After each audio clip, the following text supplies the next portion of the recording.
मेरी पसंदीदा कविताओं की काव्य पाठ श्रृंखला में आज आप सुनिए हिंदी कविता की महत्वपूर्ण कवि रंजीता सिंह फलक की कविताएं। उनकी पहली कविता का शीर्षक है बुद्धत्व। अपने एकांत को उत्सव बना लेना, क्या यह बुद्धत्व नहीं? अपने एकांत को उत्सव बना लेना, क्या यह बुद्धत्व नहीं? अपनी आकुलता को परम संतोष बना लेना, क्या यह बुद्धत्व नहीं? मिलन बिछोह से परे एकात्म हो लेना, क्या यह बुद्धत्व नहीं? दुख तुम्हें सिर्फ दिगंबर करता है, दुख तुम्हें सिर्फ दिगंबर करता है, तुम क्यों डरते हो अपनी इस अलौकिक नग्नता से? तुम क्यों डरते हो? तुम क्यों डरते हो अपनी इस अलौकिक नग्नता से? क्या तुम्हारी पीड़ाएं वैदिक ऋचाओं से उच्चरित नहीं होती? फिर क्यों क्लांत हो? क्या तुम्हारी पीड़ाएं वैदिक ऋचाओं से उच्चारित नहीं होती? फिर क्यों क्लांत हो? जलकर राख हुए स्वप्न क्या भभूत से शांति नहीं देते? संबंध मात्र अरण्य है और एकांत अंतिम पाथेय जो तुम्हें बुद्धत्व देता है। संबंध मात्र अरण्य है और एकांत अंतिम पाथेय जो तुम्हें बुद्धत्व देता है। दरअसल आसक्ति का परम ही हमें अनासक्त करता है। आसक्ति का परम ही हमें अनासक्त करता है। तृप्ति, अतृप्ति, मोह, विराग, घृणा, प्रेम, सुख, दुख के मध्य निर्विकार हो लेना ही बुद्धत्व है। दरअसल आसक्ति का परम ही हमें अनासक्त करता है।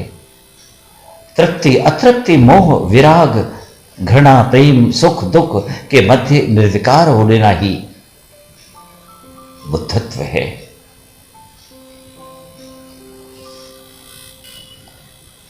और अब सुनिए रंजीता सिंह फलक की एक और कविता। कविता का शीर्षक है शर्मनाक हादसों के गवाह। हम जो हमारे समय के सबसे शर्मनाक हादसों के गवाह लोग हैं,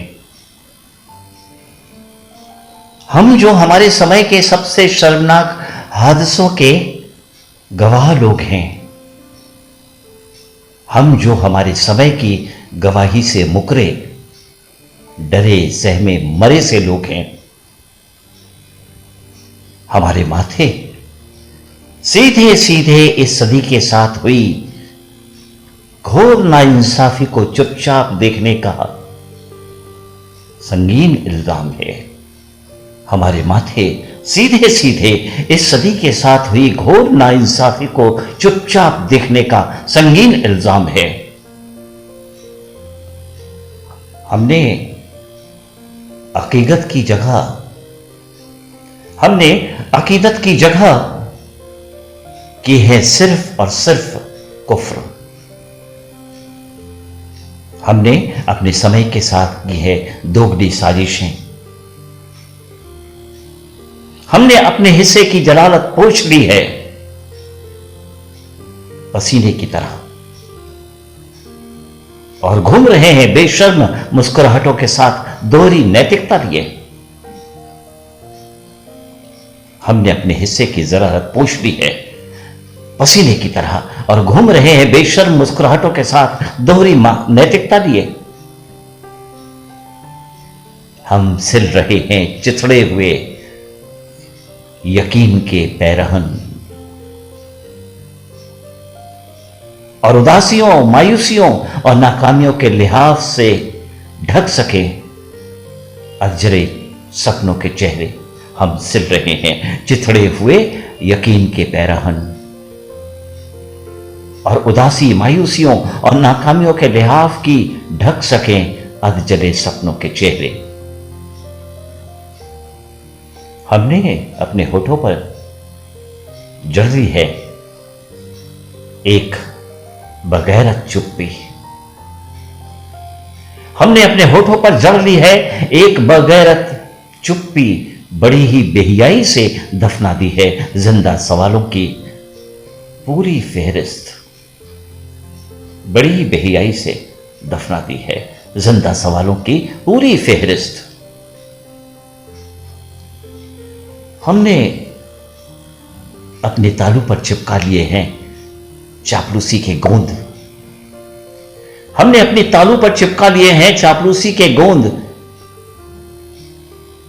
और सुखरू हो चले हैं कि हमने सिखा दी है आने वाली नस्लों को एक शातिराना चुप्पी। और सुखरू हो चले हैं कि हमने सिखा दी है आने वाली नस्लों को एक शातिराना चुप्पी। हम ठोक पीट कर आश्वस्त हो चले हैं कि मर चुके हैं सभी सवाल। हम ठोक पीट कर आश्वस्त हो चुके हैं कि मर चुके हैं सभी सवाल। पर हम भूल गए हैं कि असमय मरे लोगों की तरह असमय मरे सवाल भी आ जाते हैं प्रेत योनि में। हम भूल गए हैं, हम भूल गए हैं कि असमय मरे लोगों की तरह असमय मरे सवाल भी आ जाते हैं प्रेत योनि में और भूत प्रेत की तरह ही निकल आते हैं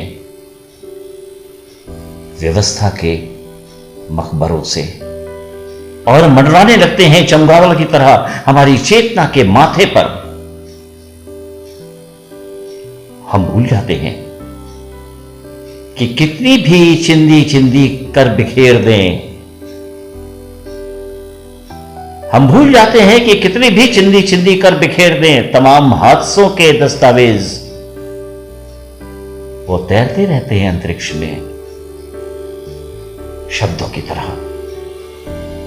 वो तैरते रहते हैं अंतरिक्ष में शब्दों की तरह। हम भूल जाते हैं कि शब्द नहीं मरते। हम भूल जाते हैं कि शब्द नहीं मरते, वो दिख जाते हैं जलावतन किए जाने के बाद भी।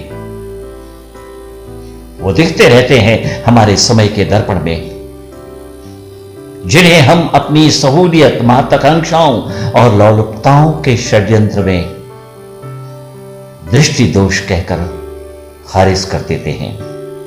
वो दिखते रहते हैं, वो दिखते रहते हैं हमारे समय के दर्पण में, जिन्हें हम अपनी सहूलियत, महत्वाकांक्षाओं और लोलुपताओं के षड्यंत्र में दृष्टि दोष कहकर खारिज कर देते हैं। हम जो हमारे समय की सबसे शर्मनाक हादसों के गवाह लोग हैं, हम जो हमारे समय के सबसे शर्मनाक हादसों के गवाह लोग हैं, वो नहीं भूल पाते अपना आका होना। हालांकि वो बेहद शालीन बुद्धिजीवी लोग हैं, स्त्री स्मिता के घोर पक्षधर लोग हैं। वो नहीं भूल पाते अपना आका होना। हालांकि वो बेहद शालीन बुद्धिजीवी लोग हैं, स्त्री स्मिता के घोर पक्षधर लोग हैं। ये वो लोग हैं जो औरतों को नई दिशा और दशा देना चाहते हैं। ये वो लोग हैं जो सदियों की परंपरा को अब बदल देना चाहते हैं। यही वो लोग हैं जो द्रवित होते रहते हैं सालों से हमारी दबी कुचली हैसियत पर। ये वही लोग हैं जिन्होंने खपा दिए जिंदगी के बरस हमारे विमर्श पर। ये वही लोग हैं जो एकदम से हमारे शुभेक्षु और सगे हो जाना चाहते। ये वही लोग हैं जो हमारे व्यक्तित्व को गीली मिट्टी सा गूंथ देना चाहते हैं। ये वही लोग हैं जो जिन्होंने बनाए हैं अलग अलग सांचे। ये वही लोग हैं जिन्होंने बनाए हैं अलग अलग सांचे कि हमें नए नए रूप में सृजन कर सके। ये वही लोग हैं जो हमें बताएंगे कि हम नाप सकते हैं आसमान। ये वही लोग हैं जो हमें पतंग की शक्ल में देंगे खुला आसमान। ये वही लोग हैं जो हमें बचाएंगे किसी भी घात से। ये वही लोग हैं जो हमें सिखाएंगे रेस में जीतने के हुनर। और तभी जब हम में से कोई भी स्त्री गूंथे जाने के बावजूद ढल नहीं पाती इनके सांचे में, पर तभी जब हम में से कोई भी स्त्री गूंथे जाने के बावजूद ढल नहीं पाती इनके सांचे में, या फिर आसमान में अचानक बदल देती है अपनी उड़ान की दिशा, ये वही लोग हैं जो सबसे ज्यादा तिल मिलाते हैं, बौखलाते हैं और त्योरियां चढ़ाते हैं। ये वही लोग हैं जो जारी करते हैं कोई नया फतवा या फरमान। ये वही लोग हैं जो बरसों से हमारी आजादी के नाम पर कर रहे हैं अपनी अलग ही सियासत। ये वही लोग हैं जो कभी नहीं भूलते अपना आका होना। ये वही लोग हैं जो कभी नहीं भूलते अपना आका होना।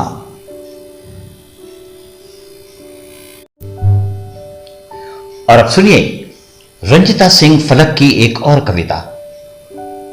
कविता का शीर्षक है नई कविता। मेरे एकांत में मुझ तक आए धरती के ढेर सारे बहिष्कृत, नृशंस और आवरण रहित पल। मेरे एकांत में मुझ तक आए धरती के ढेर सारे बहिष्कृत, नृशंस और आवरण रहित पल। मैंने उन्हें धीरे से उड़ाई संवेदनाओं की दुशाला। अतिरिक्त औदार्य से उन्हें पुचकारा, बहुत ही सौम्यता से झांका उनकी विस्फारित विद्युत आंखों में।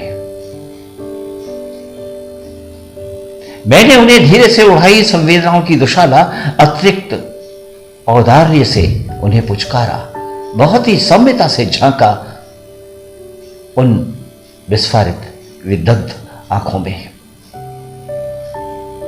एक सहज मुस्कान से मैंने दिए मौन निमंत्रण, और उस असीम अंधेरे में छाई एक मध्यम सी नरम रोशनी।